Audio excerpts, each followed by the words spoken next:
হযরত আনাস রাদিয়াল্লাহু তাআলা আনহু বলেন, আবু তালহা আনসারী রাদিয়াল্লাহু তাআলা আনহু মদিনা মুনাওয়ারাতে সবচাইতে বেশি এবং বড় বাগানের অধিকারী ছিলেন। তাহার বাইরাহা নামে একটি বাগান ছিল। বাগানটি তাহার কাছে অত্যধিক প্রিয় ছিল। মসজিদে নববীর নিকটবর্তী এই বাগানটিতে প্রচুর পরিমাণে সুমিষ্ট পানি ছিল। নবী করিম সাল্লাল্লাহু আলাইহি সাল্লাম ও প্রায় এই বাগানে যাইতেন এবং উহার পানি পান করিতেন। যখন কুরআনের এই আয়াত নাজিল হইল, লান তানালু বিররা হাত্তা তুনফিকু মিম্মা তুহিব্বুন, অর্থাৎ তোমরা পূর্ণ মাত্রায় নেকি অর্জন করিতে পারিবে না যতক্ষণ পর্যন্ত এমন বস্তু হইতে খরচ না করিবে যাহা তোমাদের নিকট পছন্দনীয়। তখন হযরত আবু তালহা রাদিয়াল্লাহু তাআলা আনহু হুজুর সাল্লাল্লাহু আলাইহি ওয়াসাল্লামের খিদমতে হাজির হইয়া আরজ করিলেন, বাইরাহা আমার নিকট সর্বাধিক প্রিয় বাগান।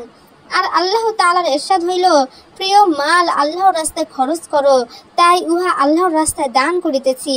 আপনি যেভাবে ভালো মনে করেন উহাকে খরচ করিবেন। নবী করিম সাল্লাল্লাহু আলাইহি ওয়াসাল্লাম অত্যন্ত সন্তুষ্টি প্রকাশ করিয়া বলিলেন, খুবই উত্তম মাল। আমি ইহাই ভালো মনে করিতেছি যে তুমি ইহা নিজ আত্মীয় স্বজনদের মধ্যে বন্টন করিয়া দাও। আবু তালহা রাদিয়াল্লাহু তাআলা আনহু উহা নিজ আত্মীয় স্বজনদের মধ্যে বন্টন করিয়া দিলেন। আমরাও কি নিজেদের কোনো প্রিয় সম্পদ একটু ওয়াজ নসিহত শুনিয়া অথবা কোরআন শরীফের একটি আয়াত পাঠ করিয়া কিংবা শ্রবণ করিয়া নির্দ্বিধায় আল্লাহর রাস্তায় খরচ করিয়া দেই? ওয়াকফ করিবার চিন্তা ভাবনা করিলেও তাহা জীবনের ব্যাপারে নিরাশ হইয়া গেলে অথবা ওয়ারিসদের প্রতি কোনো কারণে অসন্তুষ্ট হইয়া গেলে তাহাদেরকে বঞ্চিত করার উদ্দেশ্য হয়।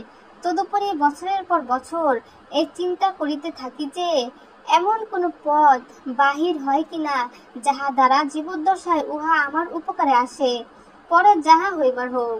হ্যাঁ, সুনাম অর্জনের কোনো বিষয় হইলে কিংবা বিবাহ শাদীর অনুষ্ঠান হইলে তখন সুদী ঋণ গ্রহণ করিতেও কোনো দ্বিধা থাকে না। হযরত ওমর রাদিয়াল্লাহু তাআলা আনহু বর্ণনা করেন, একবার হুজুর সাল্লাল্লাহু আলাইহি ওয়াসাল্লাম সদকা করিবার আদেশ করিলেন। ঘটনাক্রমে ওই সময় আমার কাছে কিছু মাল ছিল। আমি ভাবিলাম আজ আমার নিকট ঘটনাক্রমে মাল মজুদ আছে। আমি যদি হযরত আবু বকর রাদিয়াল্লাহু তাআলা আনহু এর তুলনায় কখনো অগ্রগামী হইতে পারি তবে আজই পারিব। এই চিন্তা করিয়া আমি আনন্দের সহিত ঘরে গেলাম এবং যেই পরিমাণ মাল ঘরে রাখা ছিল উহার অর্ধেক লইয়া আসিলাম। হুজুর সাল্লাল্লাহু আলাইহি ওয়াসাল্লাম জিজ্ঞাসা করিলেন, পরিবার বর্গের জন্য কি রাখিয়া আসিয়াছ? আমি বলিলাম, রাখিয়া আসিয়াছি। তিনি বলিলেন, কি রাখিয়া আসিয়াছ? আমি বলিলাম, অর্ধেক মাল রাখিয়া আসিয়াছি। আর হযরত আবু বকর রাদিয়াল্লাহু তাআলা আনহু ঘরে যাহা ছিল সম্পূর্ণ লইয়া আসিয়াছিলেন। হুজুর সাল্লাল্লাহু আলাইহি ওয়াসাল্লাম জিজ্ঞাসা করিলেন, ঘরওয়ালাদের জন্য কি রাখিয়া আসিয়াছ? তিনি বলিলেন, তাহাদের জন্য আল্লাহ ও তাহার রাসূলকে রাখিয়া আসিয়াছি, অর্থাৎ আল্লাহ ও তাহার পবিত্র রাসূলের নামের বরকত ও তাহাদের সন্তুষ্টি রাখিয়া আসিয়াছি।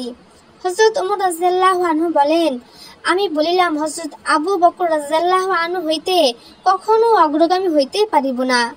ভালো গুণ ও নেক কাজে অন্যের তুলনায় আগে বাড়িয়া যাওয়ার চেষ্টা করা খুবই প্রশংসনীয় কাজ। কুরআন পাকেও এই ব্যাপারে উৎসাহ প্রদান করা হইয়াছে। আল্লাহ তাআলা আমাদের এবং সমস্ত মুসলমানদের পক্ষ হইতে তাহাদেরকে উত্তম বদলা দান করুন।